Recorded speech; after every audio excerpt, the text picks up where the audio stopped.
আসসালামু আলাইকুম। প্রিয় দর্শক, আমাদের এই জাতীয় সংসদ নির্বাচন কিন্তু একদম চলে এসেছে। সেই হিসেবে ধরতে গেলে বড়জোর ২৪ দিন আছে। ২৪ দিন পরেই এই জাতি সিদ্ধান্ত দেবে যে কারা পরবর্তী ৫ বছরের জন্য সরকারে থাকবে,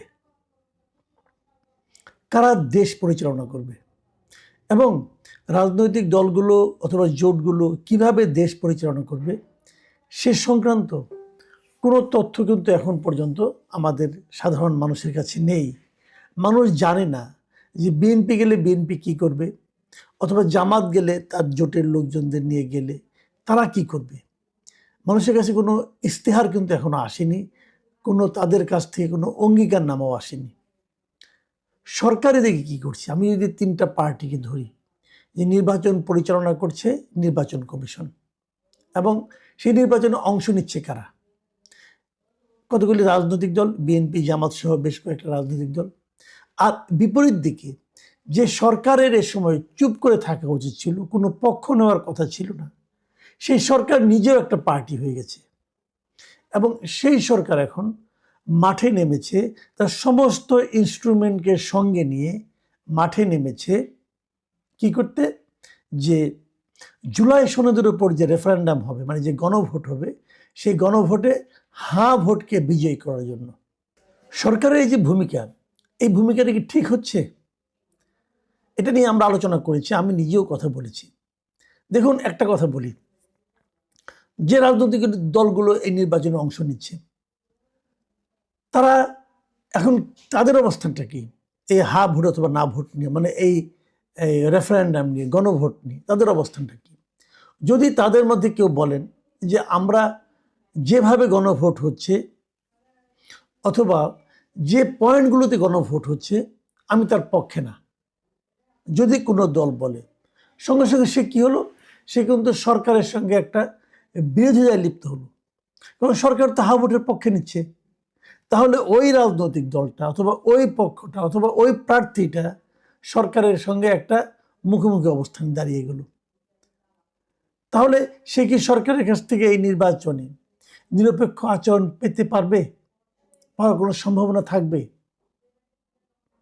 এ কথা কোনো জবাব আছে? দেখুন, সরকার কিন্তু নেমেছে একেবারে নির্লজ্জভাবে, কোনো রাগ ঢাকার নেই। সরকার প্রধান উপদেষ্টা নিজেও বলছেন যে আপনারা হা ভোটকে জয়যুক্ত করুন। রাস্তার আপনি মোড়ে মোড়ে দেখবেন, বিভিন্ন সরকারি অফিসে দেখবেন, ব্যাংকগুলিতে দেখবেন, তারা হা ভোটের পক্ষে প্রচারণা চালাচ্ছে। এই প্রচারণা চালাতে গিয়ে যে বিপুল খরচ হচ্ছে, এই খরচ কে দিচ্ছে? সরকার দিচ্ছে। সরকারের একজন উপদেষ্টা পদমর্যাদায় একজন বিদেশি নাগরিক, উনি দ্বৈত নাগরিক, বাংলাদেশেরও নাগরিক আবার আমেরিকারও নাগরিক।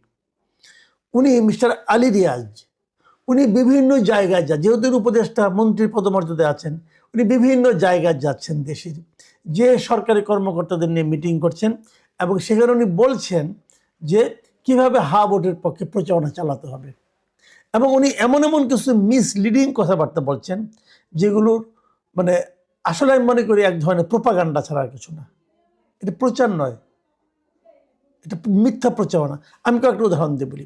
উনি গত কয়েকদিনে কি কি বলেছেন, আমি মাত্র র্যান্ডমলি 2-3টা জায়গা থেকে নিয়েছি। এক জায়গায় উনি বলেছেন গণভোটে হা ভোট দিলে তরুণরা বৈষম্যহীন বাংলাদেশ পাবে। মিস্টার আলী রিয়াজকে আমি প্রশ্ন করতে চাই, বৈষম্যহীন অর্থ বুঝেন? অনেক তো বিদেশে লেখাপড়া করেছেন, বিদেশে মাস্টারি করেন, ওখানেই থাকেন, মাঝে মাঝে বাংলাদেশে আসেন। আপনাকে আমি প্রশ্ন করতে চাই, বৈষম্যহীন বাংলাদেশ পাবে আপনি গ্যারান্টি দিচ্ছেন? কিভাবে দিচ্ছেন? যদি জুলাই সনদ পাশ হয়, তাহলে জুলাই সনদ পাশ হলেই বৈষম্যহীন হয়ে যাবে বাংলাদেশ? আপনি যে লিখিত যে সংবিধানটা দিয়েছেন, যে কাজগুলো তো আপনার কাজ ভাই, এটা তো ইয়োর ব্রেন চাইল্ড না? আপনার সন্তানকে আপনি সবাইকে খাওয়ানোর চেষ্টা করছেন যে আপনার সন্তানের মতো সুদর্শন সন্তান আর নাই, এটা আপনি বলার চেষ্টা করছেন। পৃথিবীর সব পিতামাতাই তাই করে, আপনিও তাই করছেন। কিন্তু আপনি তো নিজেই এই দেশকে ওন করেন না ভাই। আপনি অর্ধেক বাংলাদেশি, অর্ধেক আমেরিকান, এবং আপনি যখন জুলাই সনদটা করেন, তারপরে আপনি যে আমেরিকান আবার দূত উঠে যে দেখা করে আসেন, দেখেন ম্যাডাম যা বানালাম, স্যার যা বানালাম সেটা আপনারা যা চেয়েছিলেন তা পারলাম কিনা। আপনি তো সেই লোক, আপনি আমাকে বৈষম্যহীন সমাজের লোভ দেখাচ্ছেন কিভাবে? দেখুন, যে ৭২-এর সংবিধানের আপনি এত সমালোচনা করেছেন, সে ৭২-এর সংবিধানে কোথাও লেখা আছে যে সমাজ বৈষম্যমূলক হবে? লেখা তো নেই। তাহলে আপনি আপনার সংবিধানে কি লেখা আছে কি নেই তার উপর কি সমাজের বৈষম্য অথবা বৈষম্যহীনতা নির্ভর করে? কোথাও কি ৭২-এর সংবিধানে কোথাও কি লেখা ছিল যে দেশ থেকে অর্থ বিদেশে পাচার করা যাবে? লেখা ছিল? কোথাও কি লেখা ছিল যে মানুষের ভোটাধিকারকে ছিনিয়ে নিতে হবে? কোথাও কি লেখা ছিল যে প্রধানমন্ত্রী স্বৈরাচারী হয়ে উঠবেন? লেখা নাই, এগুলি লেখা থাকে না। এগুলো যারা প্রয়োগ করে তাদের মন মানসিকতার উপর নির্ভর করে। এই যে আপনি এখন গাইড জুড়ে বলতেছেন যে হার উপর ভোট দিন আপনারা, ভোট দেওয়াটা সরকারি কর্মচারীদের তার পক্ষে প্রচারণা করার দায়িত্ব, এটা কোথায় লেখা আছে? আপনি গাইড জুড়ে চালাচ্ছেন, আপনি গাইড জুড়ে বলতেছেন এটা বৈধ। আচ্ছা, যদি বৈধ হয়, যদি ভোটের পক্ষে প্রচারণা চালাটা বৈধ হয়, তাহলে নিশ্চয়ই না ভোটের পক্ষে প্রচারণা চালানো বৈধ হবে। যদি কোনো সরকারি কর্মকর্তা বলেন যে আমি মনে করি যে ভোটে ভালো হবে না ভোটে ভালো হবে, আমি তাহলে না ভোটের পক্ষে প্রচারণা চালাই, চালাতে দেবেন আপনারা? তাকে তো ফ্যাসিস্টের দোষর বলে জেলে ঢুকাই দিবেন। এটাই তো করবেন। কারণ আপনি যারা বলছেন, আপনার সরকারের লোকেরা বলছেন, কিন্তু এ সংক্রান্ত কোনো কি আইন পাশ করেছেন আপনারা যে ভোটের পক্ষে ভোট দিতে হবে? কোন আইন পাশ করেছেন? যদি আইন পাশ না করেন তাহলে সরকারি কর্মকর্তারা আপনার এই ব্যক্তিগত কথা শুনবে কেন? আপনি, আপনাদের যারা সহকর্মী আছেন, যারা উপদেষ্টা আছেন, এমনকি প্রধান উপদেষ্টা আছেন, আপনাদের মুখের কথা আমরা শুনবো কেন? কেন শুনবো বলেন? আপনি কি ভোট তো দিচ্ছেন, আপনি তাহলে ভোট দিন না, আপনি সিদ্ধান্ত দিয়ে দেন যে ভোট জয়যুক্ত হয়েছে, কোনো সমস্যা তো নাই। আপনি ভোট দিচ্ছেন, দিয়ে আবার সরকারিভাবে সরকারি অর্থ ব্যয় করে এই পক্ষে প্রচারণা চালাচ্ছেন। এটা কোন ধরনের প্রতারণা? এটাকে আপনি পারেন? তখন আলী রিয়াজ আরও কি বলেছে? আলী রিয়াজ বলেছেন সরকারের ফ্যাসিস্ট হয়ে ওঠার পথ বন্ধ করতেই এই গণভোট। এটুকু ঠিক আছে, গণভোট ঠিক আছে, কিন্তু তারপর উনি বলেছেন এখানে আপনারা সবাই ভোট দিন, ভোট দিলেই এই সরকার আর ফ্যাসিস্ট হয়ে উঠতে পারবে না। আবার আরেক জায়গায় বলেছেন গণভোটের প্রচারণায় প্রজাতন্ত্রের কর্মচারীদের বাধা নেই। আলী রিয়াজ, এই হলো ওনার আইন বোঝার ক্ষমতা। এই বোধ বুদ্ধি নিয়ে উনি সংবিধান পরিবর্তন করছেন। বাধা থাকবে না কেন?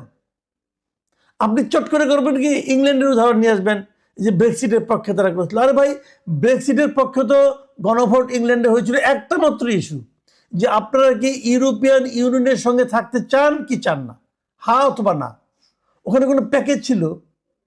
আমি গতকালকে বলেছিলাম যে প্যাকেজের কি সমস্যাটা হয়, যে 4টা 5টা প্রশ্ন 10টা প্রশ্নের উত্তর একটা অথবা না দিয়ে বলা যায় না। ওখানে অনেক রকম কথা থাকে, একটাকে আমার মনে হয়, আরেকটাকে আমার না মনে হয়, আমার অপশন থাকে না। আপনি আমাকে একটা প্যাকেজের মধ্যে আপনার ধরেন 84টা প্রশ্ন, তার মধ্যে 30টাতে একমত হয়েছে ধরলাম, আর বাকি থেকে 54টা। তো 54টা বিষয়ে যেটার মধ্যে রাজনৈতিক দলগুলি একমত হয় নাই, সেটাকে আপনি আমাকে দিয়ে না বলাচ্ছেন কেন? আমি 54টাকে বললে সবগুলিকে বলতে হবে, আর না বললে সবগুলি না হয়ে যাবে। এটা আপনি কিরকম একটা উদ্ভট নিয়ম জারি করেছেন। তারপরেও প্রজাতন্ত্রের কর্মচারীদের জন্য আপনি বাধা নেই বলছেন, মানে কি? প্রজাতন্ত্রের কর্মচারীদের বলতেছেন যে আপনার ভোটের পক্ষে প্রচারণা চালান। যদি ভোটের পক্ষে প্রচারণা চালানো যদি বাধা না থাকে আইনগত, তো না ভোটের পক্ষে প্রচারণা চালাতে আইনগত বাধা থাকে, কথাটা করতে দিবেন? কেউ যদি বলে আমি না ভোটের পক্ষে প্রচারণা চালাচ্ছি, সে কি মুক্ত থাকতে পারবে আপনার মনে হয়? আপনাদের আইন শৃঙ্খলা, আপনাদের আইনের শাসন আমরা দেখি নাই, দেখছি না যে এরকম ভাবে ওনারা নানা জায়গায় নানা কথা বলে বেড়াচ্ছেন। পলিটিক্যাল পার্টিগুলো কি বলছে দেখেন, যারা নাকি এই আলী রিয়াজ সাহেবদের মতো লোকদের এই সমস্ত কথাবার্তাকে পছন্দ করছে না, তারাও কিন্তু সরাসরি বলার সাহস পাচ্ছে না পলিটিক্যাল পার্টিগুলো। কেন? বললে পরে তাদেরকে স্বৈরাচারের দোষর হিসেবে আখ্যায়িত করে আবার একটা মব পরিচালনা করা হবে। এটা কি একটা মবের নির্বাচন হচ্ছে? দেখুন, আমির খসরু মাহমুদ চৌধুরী বিএনপির নেতা, উনি কি বলেছেন? ওনার এই বক্তব্যটা আমাকে পছন্দ হয়েছে। উনি বলেছেন, কোনো বিশেষ ক্ষেত্রে ভোট দেওয়ার কথা বলা সরকারের উচিত নয়। তার মানে এই যে আপনার হার পক্ষে প্রচারণা চালাচ্ছেন, এটা কিন্তু বিএনপি পছন্দ করছে না, কিন্তু বিএনপি সরাসরি বলার সাহস পাচ্ছে না, কারণ মবের ভয়ে। আপনাদের তো একটা অস্ত্র আছে, সাথে মব লেলাই দিবেন, এই দেখো বিএনপি না ভোটের পক্ষে বলছে, হা ভোট বলছে না, মানে জুলাই চেতনা তারা ভুলুণ্ঠিত করছে। জুলাই আচ্ছা, আমি একটা কথা বলি, জুলাইয়ের যে চেতনা, সেই চেতনাকে আপনাদের তৈরি জুলাই সনদ সম্পূর্ণভাবে কি ধারণ করতে পেরেছে? পারেনি তো। আমি একটা উদাহরণ দেব, বলি ছোট্ট একটা। ধরা যাক আমার জ্বর হয়েছে, আমাকে এনে আমার একজন বলছে তুমি ওষুধটা খাও, খেলেই তোমার জ্বর ভালো হয়ে যাবে। তো আমি কি জানতে চাইবো না ওষুধটা কি? এটা কি প্যারাসিটামল, নাকি এটা ডায়াবেটিসের ওষুধ, নাকি এটা প্রেশারের ওষুধ? আমি জানতে চাইবো না? আমি তো জানতে চাইবো। এই জানতে চাওয়াটা কি অন্যায়? আপনি বলছেন তুমি এটা খাও, চোখ বন্ধ করে আমার ওপর আস্থা রাখো, আস্থা রেখে খাও, তখন আমি জানতে চাইবো ভাই যান আপনি কে? আপনার কি আসলে মেডিকেল সায়েন্সে কোনো ডিগ্রি আছে, নাকি আপনার কাঠমিস্ত্রি? আমার তো জানতে চাইতে হবে। তা আপনি কে? আলী রিয়াজ সাহেব কে? তার কথা অনুযায়ী আমাকে বিশ্বাস করতে হবে যে হা ভোট দিলেই দেশের বৈষম্যহীন সমাজ প্রচারিত হয়ে যাবে, হা ভোট দিলেই এই দেশে একটা পাওয়ারফুল কিছু হয়ে যাবে, হা ভোট। এটা আপনি কি করে আপনি বলেন? অথচ দেখেন প্রচারণাটা কোন পর্যায়ে গেছে। আমি দেখলাম আজকে সিলেটে আমাদের স্বাস্থ্য উপদেষ্টাকে জানেন আপনারা? হয়তো বোধহয় ভুলে গেছেন, কারণ ওনার তো কোনো কর্মতৎপরতা কখনো দেখি নাই। ওনার নাম হলো নূরজাহান বেগম। এই নূরজাহান বেগম, ওনাকে যে আমার এতদিনের অভিজ্ঞতা থেকে আমার এটা এখনো রহস্য, এই ভদ্র মহিলাকে স্বাস্থ্য উপদেষ্টা কেন বানানো হয়েছিল আমি এখনো বুঝতে পারি নাই। যাই হোক, তো উনি একটা অসাধারণ কথা বলেছেন। তিনি বলেছেন যে এই হা ভোটের পক্ষে থাকাটা নাকি ফরজে কেফায়া। হ্যাঁ, এটা উনি বলেছেন। আমি আপনাকে পরিষ্কার উনি কি বলেছেন। উনি বলেছেন, আমি একটা পত্রিকা থেকে নিচ্ছি, আপনাকে পত্রিকাটা দেখেন, আপনারা দেখেন, যে গণভোটে হার পক্ষে থাকা ফরজে কেফায়া বলে মন্তব্য করেছেন স্বাস্থ্য ও পরিবার কল্যাণ উপদেষ্টা নূরজাহান বেগম। উনি শুক্রবার দিন দুপুরে সিলেটে সরকারি কর্মকর্তাদের সঙ্গে বৈঠকের পর সাংবাদিকদের এ কথা জানান। দেখেন, তো উনি এটা বলেছেন, আমার কাছে মানে কি বলবো, অস্বাভাবিক লাগে। এই ভদ্র মহিলা আসলে নিজেও জানেন না যে হা ভোটটা কেন, এবং উনি নিজেও জানেন না ফরজে কেফায়া কাকে বলে। আমি একেবারে শিওর ফরজে কেফায়া জিনিসটা কি ভাইয়া?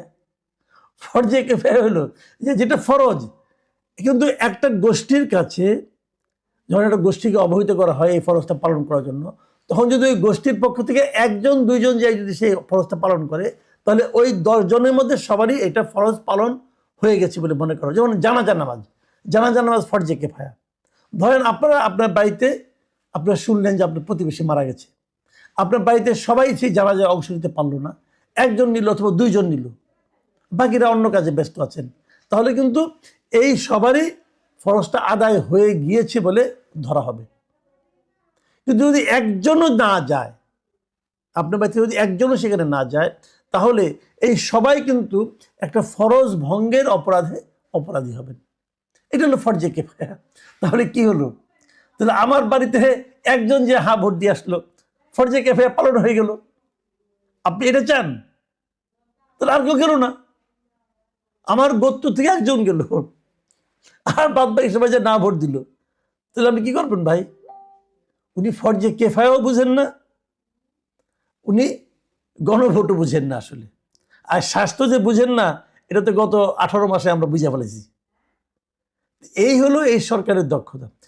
যেহেতু আমি নূরজাহান বেগমের ধর্মের কথাটা তুললাম, গতকালকে আমি আমার এই অনুষ্ঠানে, এই প্রোগ্রামে একটা দর্শকের কথা আমি পড়েছিলাম, এটা আজকে আমি পড়েছিলাম।